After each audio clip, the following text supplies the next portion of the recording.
on, y'all? I'm just here trying to get back to this game that I never left, Sinful the P voice. So today, we're going to be talking about how to purchase a car in your business name. And I thought this would be really interesting because I don't want to buy any more cars unless I'm able to write them off. And I hope and pray y'all feel the same way. So without further ado, let's get into the reaction. So let's just go straight to the board and begin with item number one. So what is the very first thing you need to keep in mind when it comes to buying a company car? And that is understanding the nature of your business, right? So let's say, for example, just to call out a couple of different businesses. So we have a business in construction. So let's say you have a business in construction. Then we have people who do Uber, and then why not realtors, right? So these are all three different type of businesses, and the nature of what they do, although they are all businesses, it doesn't necessarily mean they have the same use. So for example, when you think about construction, what is the very first thing that comes to your mind?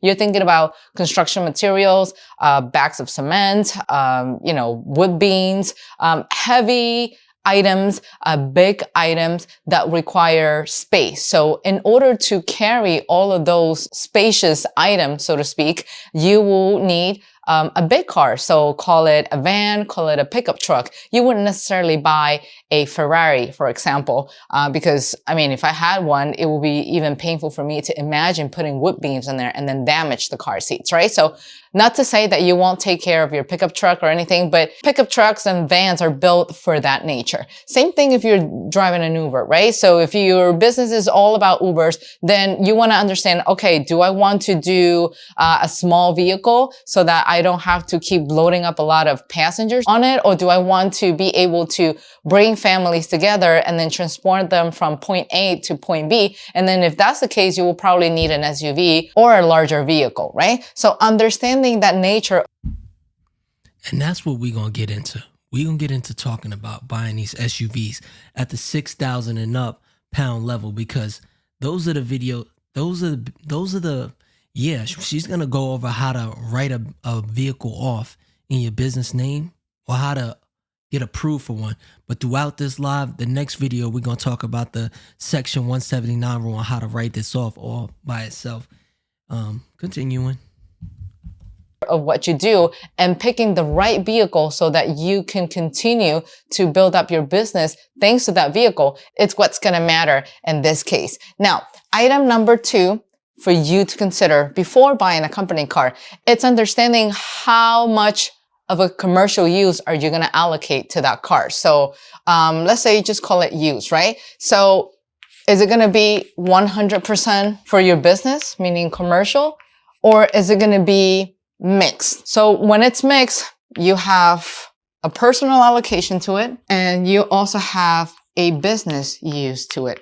So what's the percentage? And that's very important that you understand that, because the IRS requires that for a company to be deducted from your company taxes, from your business taxes, it needs to have at least 50% use for business purposes. Okay. And we're eventually going to come back and you see that right there? That's section 179 deduction.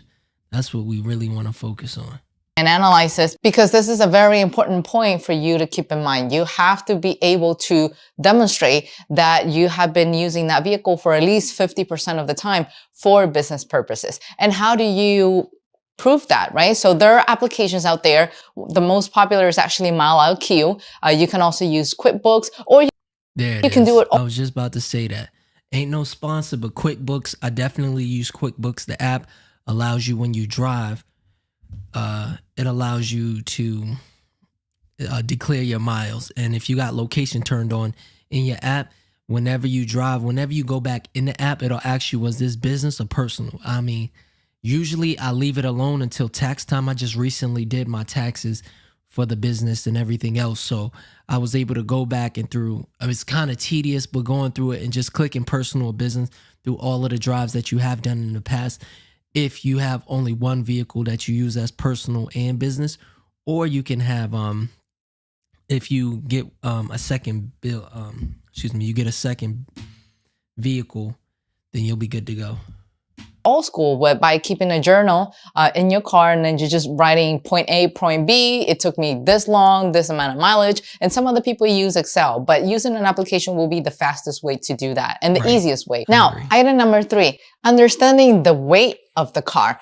This is actually a very key point for you to understand, because depending on the weight, you will be capped at a certain amount in terms of deductions for your company. So the benchmark here will be 6,000 pounds. So is your vehicle under 6,000 pounds, or is it going to be over 6,000 pounds, right? And there's a lot of nice cars you can get over 6,000. I'm just thinking the Model X, Porsche, Cayenne, something like that. That's the one that I've been looking at purchasing. G-Wagons, I believe, are over 6,000 pounds. You can get a Cadillac Escalade. You can get a lot of nice vehicles. And usually a lot of my guys that I have co-workers that they do construction and stuff on the side just because they can't sit still. So they'll buy these bigger trucks that they use for their business, and they're write-offs. Up to a maximum of 14,000 pounds, okay, on this side of the board. So let's begin with a vehicle under 6,000 pounds. So when you buy a vehicle in this weight range, you get up to 10,100 in deductions in year 1, right? But under the tax cut, oops, my bad, y'all. Under the Trump administration, you can take advantage of a bonus depreciation. So this is the standard, 1 year, year 1, 10,100. But if you take advantage of the bonus depreciation, you can take up to $8,000 in depreciation. So when you add these two together, in year 1, you can get up to a maximum of $18,100, right? Now, and that's good, because in this economy, in this market, you probably will be able to qualify for like a 1985 Cadillac or something like that, because $18,000 right now, you're not getting anything. But the good thing about this is you can buy used cars as long as it's not a vehicle that you already own. If you're in the market of buying a car, or truck, as long as it's new to you, you can write this off. Remember that part what I said, keep track of your vehicle usage so that you know the mileage, what percentage was used for personal and what percentage was used for commercial. This is where it comes into play. So let's say, for example, this year you had a total use of 60% for commercial use. So you're going to take this 18,100 and you're going to multiply that by 60%. And that will give you 10,860. So if you use your vehicle up to 60% of the time for commercial use, this is the amount that you were going to be able to deduct in your taxes. If you use it 100% of the time for business use, then you can take up to the maximum $18,100 deduction. Now, for those who are curious about finding out how you can actually allocate 100% commercial use to your vehicle, there's an episode right here that we created a couple of months ago about us buying a company car for an override and how we applied a couple of creative tips to allocate 100% business use to the car, even when you're not necessarily using it for business purposes. So check out this episode right here. It's quite interesting, but do it after we're done with this episode, okay? In the meantime, I need you to be here, okay? Now, let's assume that you're on this side of the board, that you, based on your needs, you decided to go with a car that exceeds the 6,000 pounds limit, but, up to 14,000 pounds. So if you are on this side, the deduction that you can take for a vehicle of this size is $25,900 in year 1. But because of the Tax Cuts Jobs Act, this is the beautiful part when you get a large vehicle. The bonus depreciation on this side of the equation is unlimited, okay? Unlimited. So that means that you can deduct the entire cost of the vehicle in year 1, okay? And these tax deductions get crazy. Like, you have people like Grant Cardone who went out and bought a jet for tax purposes just so he wouldn't have to give money to the government. So this is really important when it comes to I don't want to say avoiding taxes, but not having to pay taxes just simply because you bought something that you can actually use that might help you grow your business, or you just you could use it to show your clients around or something like that. So okay, deduct the entire cost. This is a great tool and you should take advantage of it because it might not be here by the end of 2022. Okay, I'd argue that it's going to continue to be here because the wealthy people use it. So yeah, I think it's still going to be here. This could change, but as of today, it's scheduled to expire at the end of 2022. So if you are planning to buy a company vehicle, or if you haven't done that and you're planning to, make sure you do that before the end of 2022. Now, let's say, for example, you didn't know about this. You ended up buying a car on this side of the board. Your car is under 6,000 points. Is it the end of the world? No, of course not. The differences between this side and this side is that here, you can take the full depreciation of your car, the entire cost in depreciation in year one. On this side of the equation, it means you're going to have to do it gradually. So in year one, you have up to 18,100. Year two, you'll have another amount. Year three, you will have another amount. And then year four, you're going to have another amount. Okay, so don't sweat it. Now, point number 4, when buying a company vehicle, your credit. Okay, and this is going to be divided into 2 chunks as well. For business under 2 years, and then businesses that have been around longer than 2 years. Okay, so let's just start with this side. And that's very important as well. So you're sitting back and you're thinking like, all right, you don't even have a business yet. You just have an idea. Go and get your LLC so you can get started. You don't have credit for your business.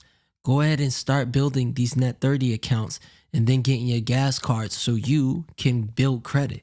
So when you do get to a point where you have credit and you have the years of being in business, once you actually have the idea and it's up and running, now we're able to purchase vehicles, we're able to lease apartments under our business credit instead of it being in our personal credit.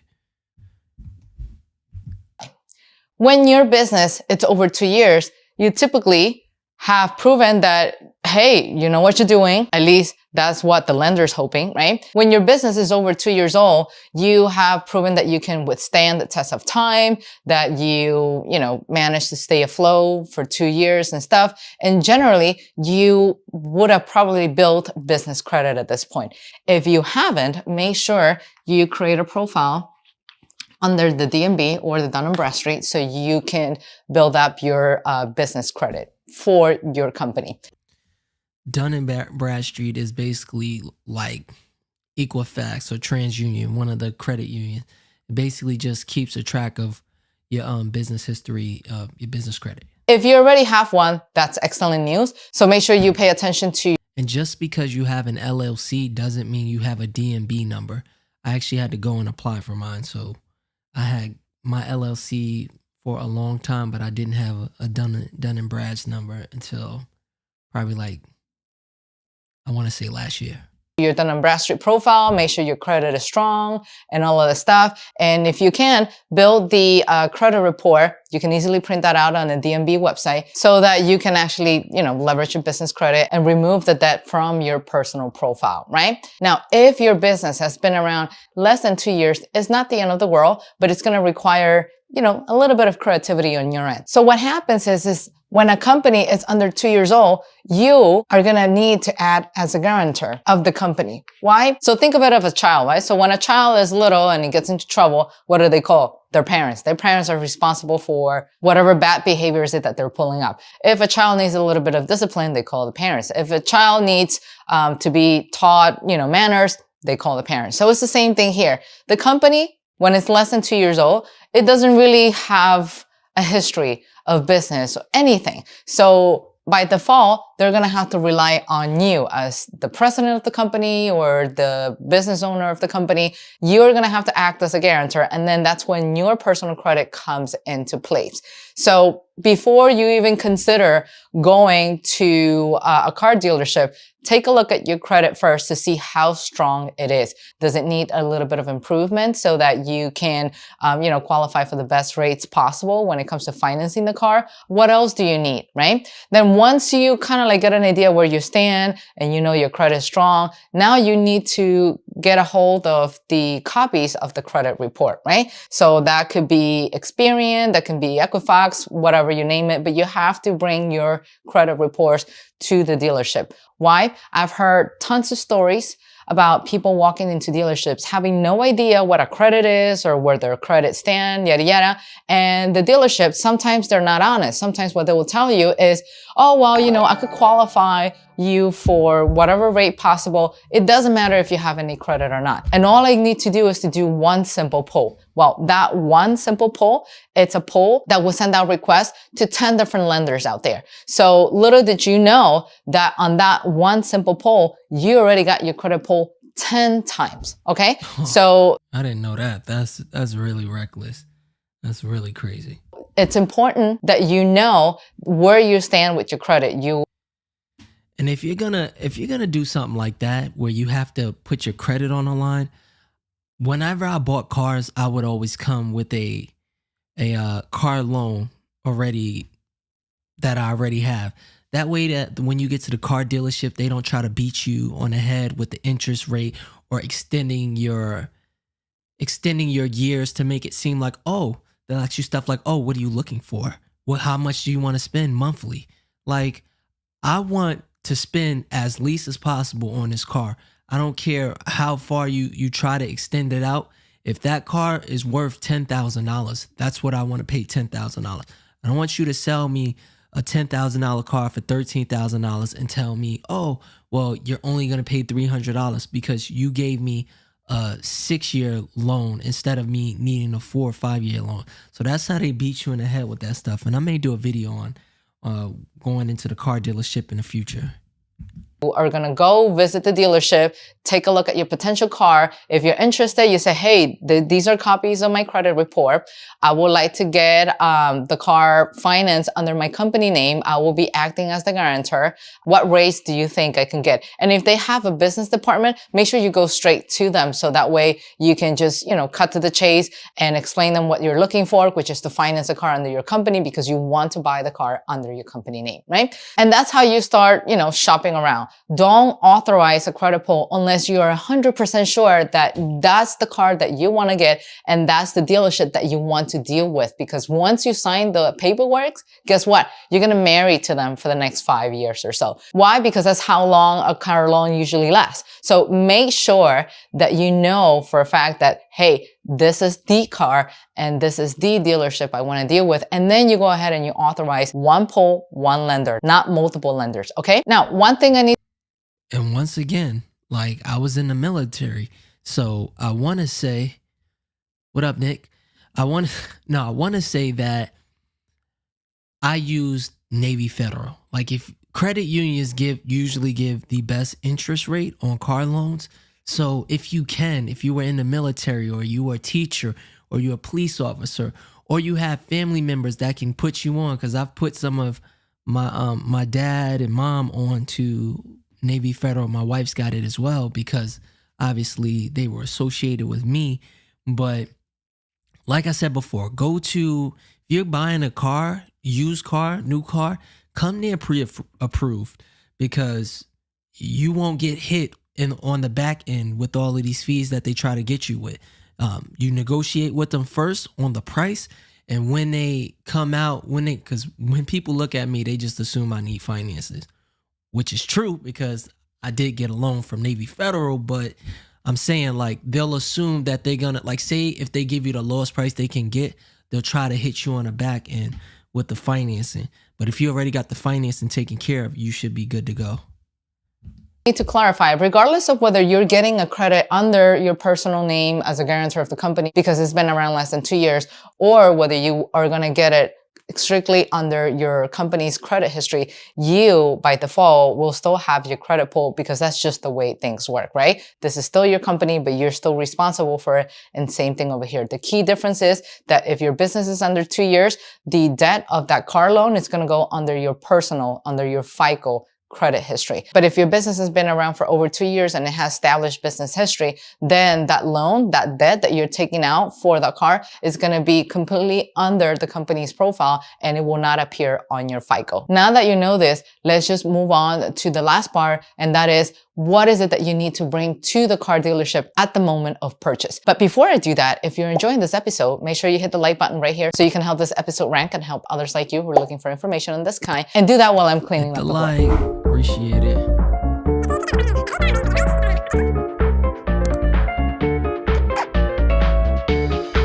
What is it that you need to bring, right? So here's the list of documents that you need to bring. 1, your ID, of course. They need to prove who you are, and that's the way to do it. 2, copies of your credit report. And then that could be Equifax, that could be Experian, and that can also be TransUnion. Now, if you have no idea where you can get copies of those credit reports, there's an episode here that you can check out after this one, of course.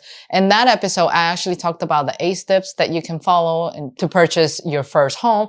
And there's a section in particular in that video where I walk you step by step how you can actually log on to the Experian website and pull a copy of the credit report at no cost. And you can even do that for all 3 bureaus through that website at 0 cost. Okay, so make sure you check it out after this video. Now, back to the list. So we have the ID, we have the copies of your credit report. Now, the next thing you're going to do is provide the name of your company, okay? And address of your company, of course, because they need to verify where that is and what's the name of it. Then after that, you're going to provide them with a copy of your EIN number. It could be the EIN letter. And EIN stands for your employer identification number, okay? Then after that, you're going to provide copies of your articles of incorporation, because it is very important that they know that your business is legit, right? And this is the way to do it.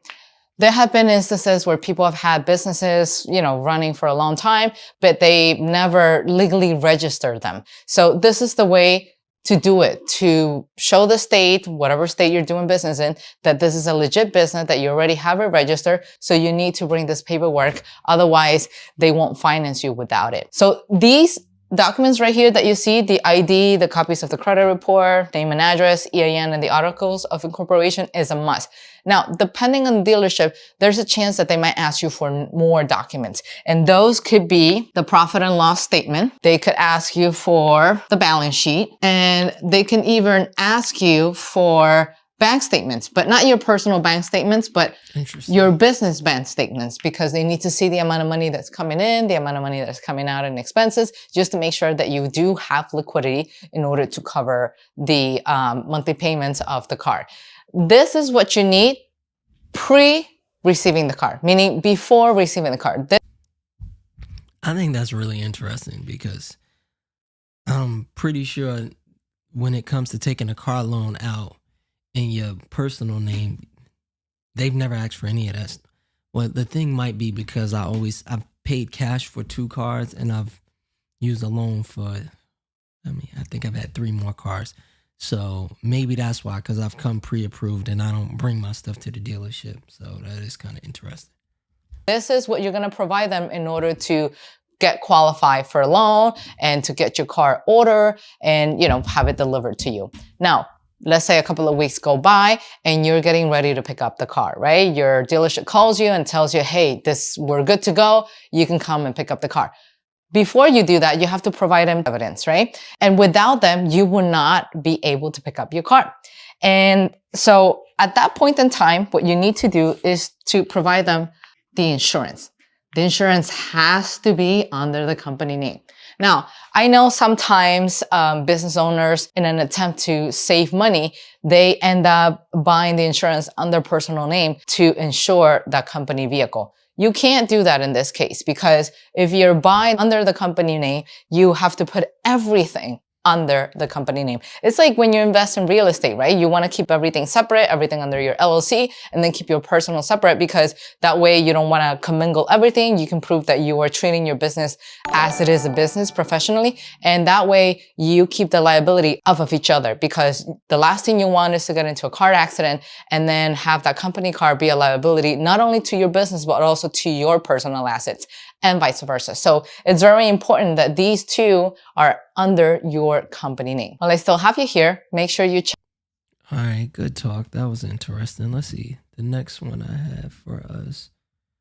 How to buy a car in your My guy. All right, we're going to run through this one as well, because business name. Well, there's a right way and a wrong way to do it. What are the steps? Should you lease or finance? What about insurance? And a lot more. So if you want to learn everything you need to buy a car in your business name, step by step, keep watching.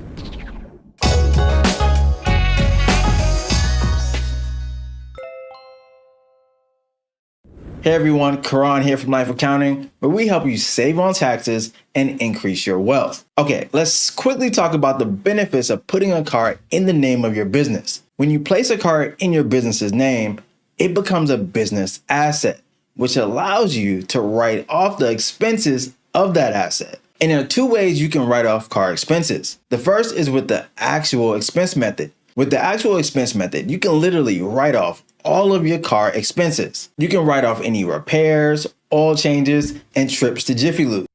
and you see that's why I watch multiple videos on the same topic, because you listen to one video, she didn't really mention that. I mean, that's no fault on her, like, but she didn't mention this. That's pretty interesting. You can write off the insurance payments and the yearly registration payment. Heck, you can even write off the cost of new tires, your parking tickets, car washes, windshield wiper fluid, and the You can pretty much write off anything as long as it pertains to your business.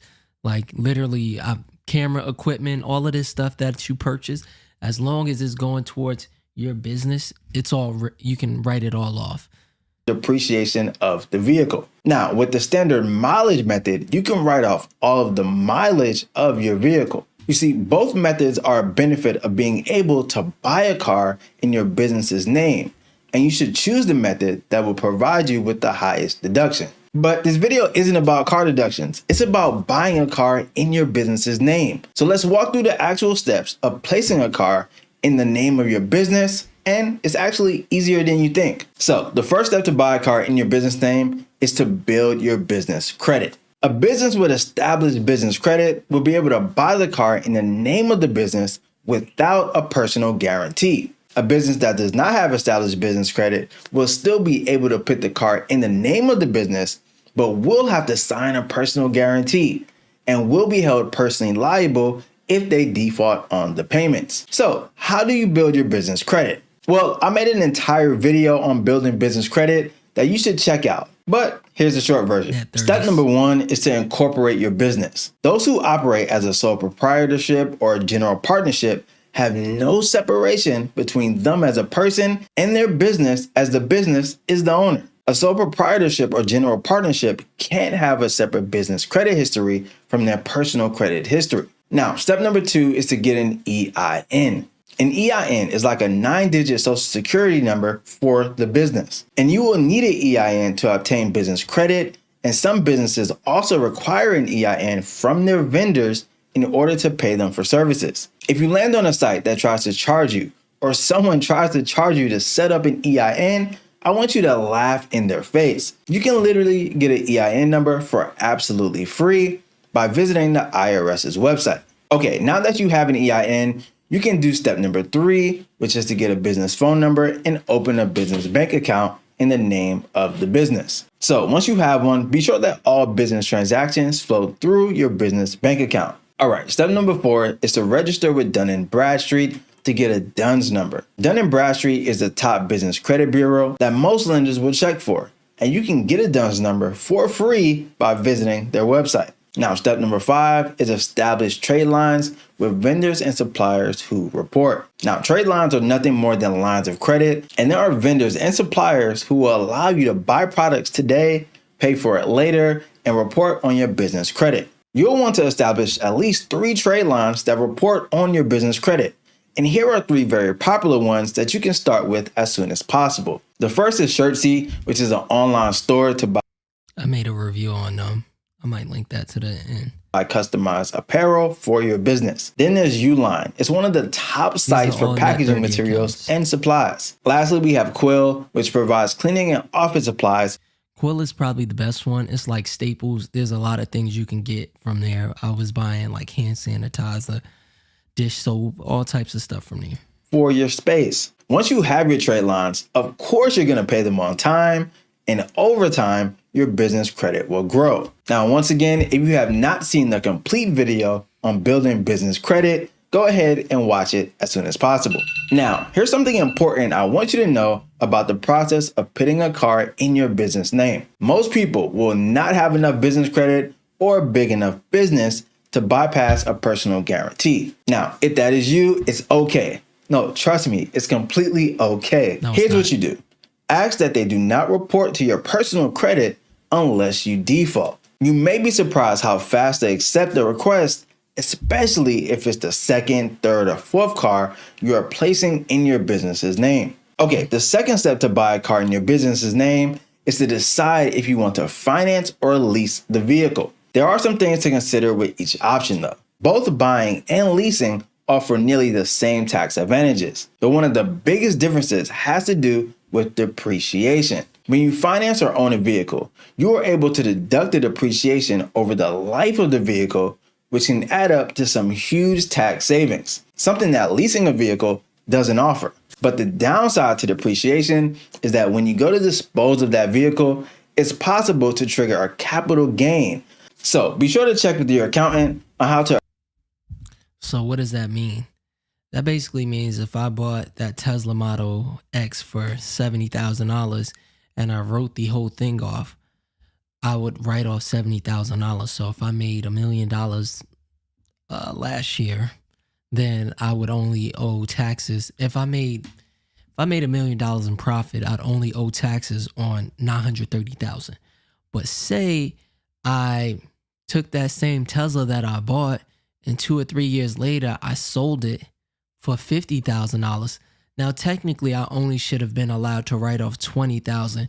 So they're gonna come back after that $50,000 that you have. They're gonna come back for that $50,000 for taxes. So say you might, if $50,000 in profits, you might owe 25%. Maybe let's say you owe 15 grand on that. So just look out for that. Approach it for your situation. Now, a second thing to consider is mileage. Leased vehicles come with limits placed on the number of miles the car can be driven each year. Go over that limit and you pay extra per mile. So if you plan to drive a lot, be sure to consider the mileage limitation that leases have. In short, your business circumstances should dictate whether you lease or finance a business vehicle. All right, so you got that down. Let's talk about purchasing the car and then getting insurance. When you go to purchase, you'll want to find a dealership that has a commercial sales department. The commercial sales department of a dealership specifically handles selling vehicles to businesses and will be the department that will help you buy the car in the name of your business. When it comes to obtaining insurance for the car, if the car will primarily be used for business, then you will want commercial auto insurance. But if the car is Not one, but according to the previous creator, you will need commercial insurance. mostly used personally and sometimes for business, then you may be able to get away with using your personal auto insurance. Now, lastly, you'll want to register the car in the name of your business. Now, every state has different regulations on registering, so be sure to check with your state on what documents are required. Well, there you have it. How to buy a car in your business. All right, good deal from my guy. So the last video of the day that we're going to be reacting to is called How to Get a Tesla Model X for 30% off, which is the car that I'm looking to purchase in the future. I'm not saying I'm about to purchase it now, but I am planning to purchase one with the Section 179 tax, which to me is, yeah, that's what I plan on doing. So we're going to roll it and we're going to get educated. In this video, I buy a brand new 2020 Tesla Model X for $35,000 off of MSRP. How? Let's find out. Also, a lot of you guys watching this video are not subscribed, so if you do end up enjoying this video, please do consider subscribing. I make content on investing, entrepreneurship, and personal finances, just like this video. I do want to acknowledge the fact that we are in a global pandemic right now. We are facing a lot of social and systemic issues. We are in a period of time where the elections are crazy. And I want to say though, this video, I have no one to impress, especially internet, right? I never learned in school. I want to teach online. So that's what I'm doing here, and let's get into the video. Trying to get to the meat and potatoes. So here is my Tesla Model X purchase agreement. I'm going to show you guys Sheesh. $114,000. Let me see if I could blow this up for y'all. This is as good as it's gonna get, I'm guessing. exactly how I spec'd out this car and the prices and why. So I got the Model X Performance Edition, which was $99,990. That's about $20,000 more than the base edition. I prefer a little bit more performance when I drive, so I got the Performance Edition. You can get the base if you want. I got the Performance. The Ludicrous mode is included. I got the solid black color, which was an additional $1,500. I like the black because I like the stealth look, but not only that, if you wrap a car that's already black underneath, it tends to make the wrap that much better, and I'm probably going to be wrapping my car in the future, so that was just worth it to me. The 22-inch Onyx black wheels, that was pricey at $5,500, but honestly, once you take a look at the wheels, you look at it on the car, you notice how nice the aesthetic is with those wheels, and it was just worth it to me at that price point, especially since I've been working in entrepreneurship for 8 to 9 years, and if I had to treat myself with one thing, it would probably be these wheels on this car. So the black and white premium interior, that was an additional $1,500. The white interior in the Tesla is one of the most elegant interiors I've ever seen in any car, and so that was a no-brainer for me. I got the 5-seat interior because I don't have a family, it's just me, a couple of my cousins, some friends, and so I don't need the 7-seat interior, but I would have if I had a family. Now the autopilot is included, however, the full self-driving capability is an additional $8,000. Now this one's a little bit weird, I don't know why they separate these two, but it should just be called autopilot, and I don't know if it should be included or not, because the autopilot is a crazy feature, but they do just add it with a press of a button, so that's something to keep in mind. It was $8,000, but the feature is insane, and if you're buying a Tesla, then you probably will regret not getting it, but you can add it on in the future. The thing is, in the future, these prices will continue to increase, so I wanted to add the autopilot or the full self-driving capability right away so that I don't have to pay more in the future, because I know I'm going to want it. Now the pay-as-you-go supercharging is included.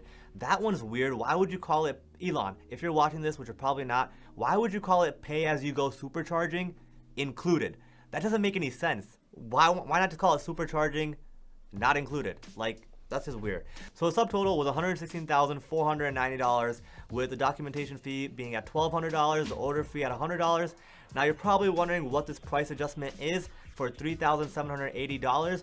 Well, I didn't get the car custom built. I got the car that was already pre-built. Now the reason I did this was because I didn't want to wait another month or two to get this car. I wanted to get a car right away, and this car was already spec'd out exactly how I wanted it spec'd out anyways, and it only had about 100 miles, and to get a $3,780 deduction for having 100 miles, I'll take it, so I did, and the car came out to be a total of $114,010. So, where's the car? Well, I didn't see no taxes in there. It's interesting. It's nice though. I'm not gonna lie, them wheels is looking, I don't know if it's giving me 5,500 vibes, but the wheels is, and I don't care about rims and none of that stuff, but can't lie, those is nice.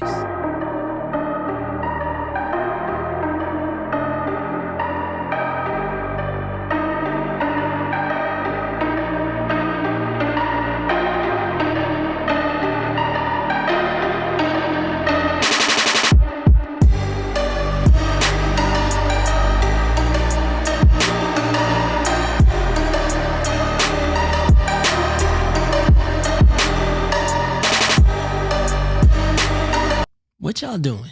Help me get this car, YouTube. That's all I'm saying. Help me get to this car.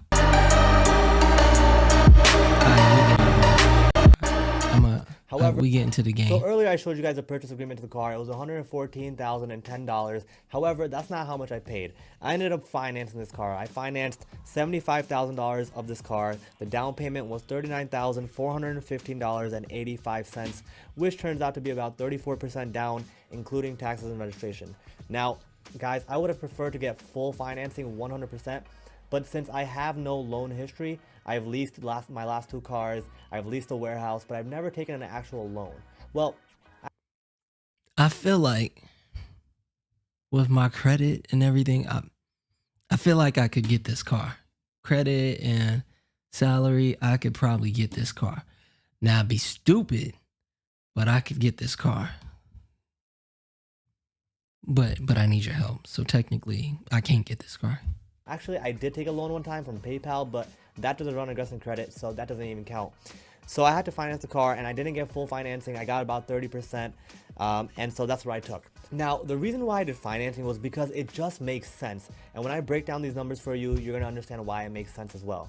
So for borrowing $75,000 at an APR of 2.49%, that brings my total interest charge to $5,902.80 over 72 months, which makes my interest payments $82 a month or $984 a year to borrow $75,000.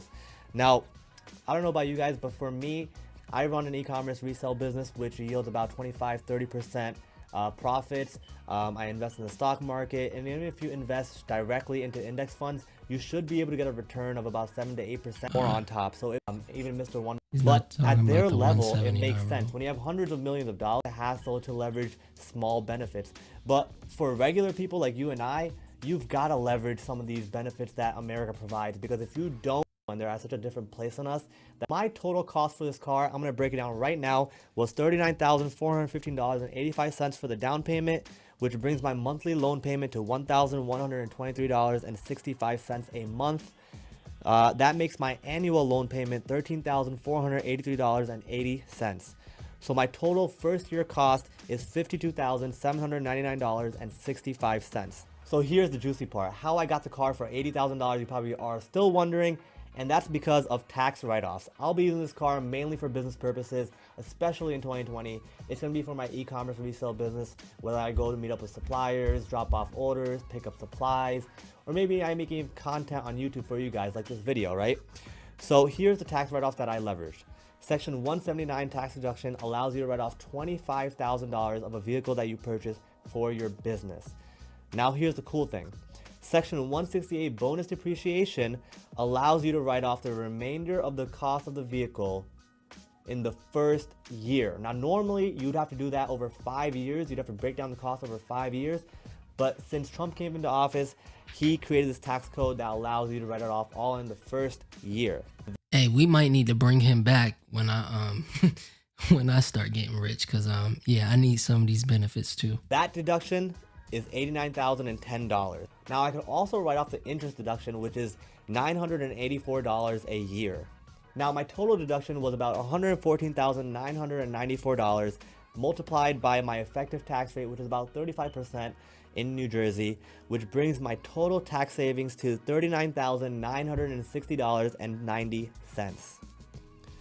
Now the true cost for my car, the $80,000, is $114,010 vehicle purchase price, plus the $5,902.80 for the interest charges that I'm going to pay on the $75,000 that I borrowed, minus the $39,960.90 that I saved in my taxes, brings my total to $79,952. Now, I didn't include insurance in that because everybody has insurance. You got to get insurance when you get a car. But my insurance personally, as a 26-year-old with Geico, is $799.80 for a 6-month premium. So now you know exactly how I got 30% off a brand new Tesla Model X. So yeah, so like I said, it literally just needs to be 6,000 pounds or greater, and you can Google cars that are 6,000 pounds. Let me see if I can Google it real quick before we run out of here. Cars that are 6,000 pounds, because 6,000 pounds or greater, and we can go from there, because at the end of the day, I'm 100% sure there's some things in here that you like. And let's see, is there a list? We got, here, we'll go back to reactions. We got the Audi Q7, X5 BMW, all of these cars.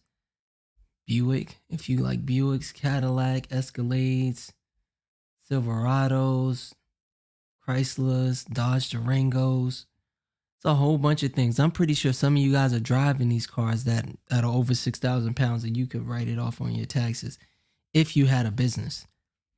Say you were doing a business on the side, or you planning to buy a car in the future. All of these things. This was what I was talking about. That's the one that I'm looking into. That one for the wife, and this one for me. But it needs to be it needs to financially make sense. I'm not in that point in my life where I'm just trying to flex on people for no reason. It needs to financially make sense. So anyways, appreciate y'all rocking with me. That's all I got for y'all. Y'all take it easy. I holla. Rim low on my fitted. Dreams has always been vivid. I'm just trying to go get it. Catch me right around.